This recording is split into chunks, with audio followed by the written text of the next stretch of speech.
Miley Cyrus has been putting out solo albums for the past 15 or so years, give or take. I've cherry-picked so many songs. In fact, I might, dare I say, put out in the world that Miley Cyrus is my favorite vocalist. She always kills the covers. She's got solo music that is a little bit hit or miss. And up until this point, I just kept feeling like she was underutilizing her skills for what she could be as an album artist. That is, until Endless Summer Vacation.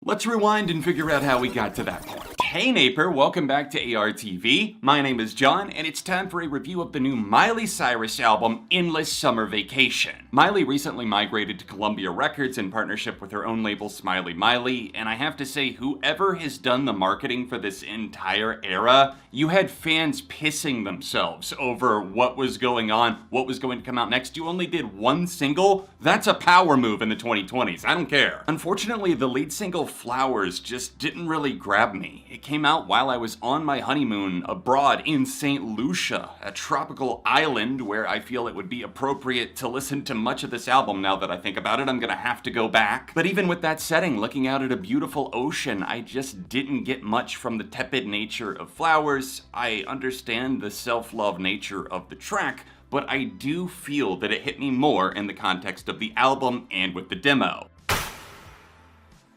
Vibes are immaculate, the weather's a 10, it's a gorgeous day, come take a dip in Miley's water. Endless Summer Vacation is so much fun to listen to, it's just such an easy listen. Not to say that it's background music, although it could be, I could see how it could provide focus in that way, but I do feel that Miley's lyricism and the overall tone of the synthesizers that back many of the guitars on this album, the bumping bass, I love that Miley always seems to have an ear for amazing vocal hooks and also the instrumentation, and it really future-proofs her music because it doesn't necessarily feel like it's following any specific trend. It really just feels true to what Miley's heart wanted to create, and I really feel that it's the first time that she's fully committed to that. It's worth appreciating that Miley didn't totally abandon rock on this album. There's plenty of guitars. It's just that at times they have a little bit of a country twang, perhaps kind of this folky feeling to like 1,000 Miles.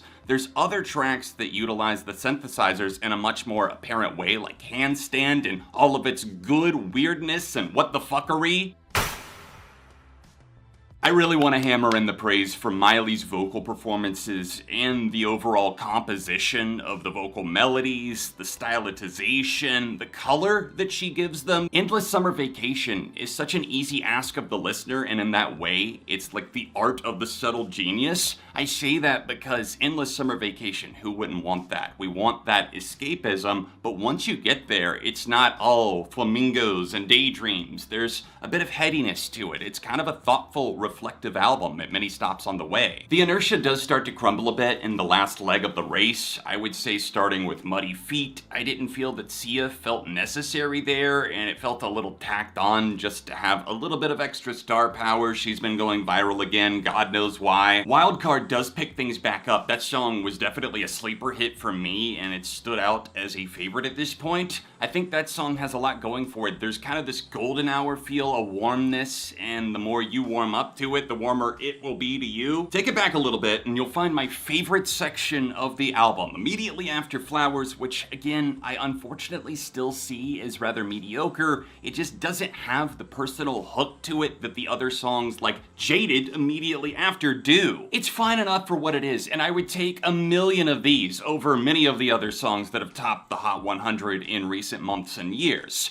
But starting with track number 2, Jaded, I really feel that this album hits a rocket launching pad. Jaded, Rose-Colored Lenses, 1,000 Miles with Brandy Carlisle, You, Handstand, River, Violet Chemistry. That entire run, I like every single song a lot. In fact, some of them I love. a lot. Who would have thought me, John from ARTV, would be getting rosy-cheeked over a Miley Cyrus album? But speaking of roses, track number 2, Rose-Colored Lenses, has to be one of my top tracks of the year so far. The lushness of the vibes, it's just, I want to soak in the shadow of this song. The descriptive nature of the lyrics on this track, sticky sweet lemonade, it immediately glues it to your frontal lobe. The way those synthesizers bubble up and stay so effortlessly cool in the background of the verses, and then building even higher with the vocal layering on the hook. Miley belts it out on Jaded, and it immediately became a favorite. I was so impressed with her vocal control on this track, and the mature take that this song, and really the album, took. I think that obviously her marketing team, they played it up, the whole divorce with Liam Hemsworth for the marketing of Flowers, and even this album, Endless Vacation. I still love the way it was teased and think it was a really smart move, but at the same time, this album is nowhere near that cynical. She's looking at the past with forgiveness, saying that I'm ready to heal, I'm ready to move on. I'm sorry that you feel jaded, but I'm in a better place. River is getting the push as the second official single, and I can't say that I'm head over heels for it, but I like it a lot more than Flowers, and I'm really confused as to why this wasn't the lead single. Dig a little deeper to track 8, Violet Chemistry, a top favorite on the record for me, a major highlight.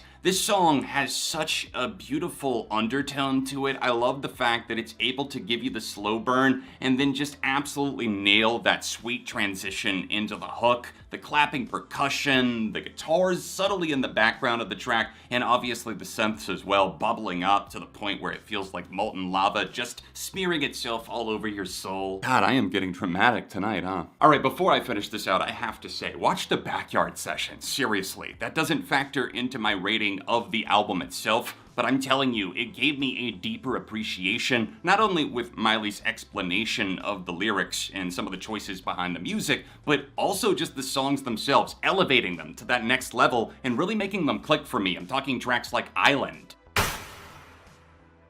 Endless Summer Vacation reflects a golden pop album that really sets a new benchmark for Miley Cyrus. I think this album just is effortlessly cool, even when it's taking left turns. Handstand, that's kind of a wild track, but I love it for what it is. There's some bumps in the road, there's some dull patches where it feels like we're just driving by cornfields, and I can understand that complaint and respect the frustration. But for me, it didn't really push it off course much at all. It simmers consistently, occasionally boiling over with emotion on tracks like 1,000 Miles with Brandi Carlile. I'm going to give Endless Summer Vacation a 4 out of 5.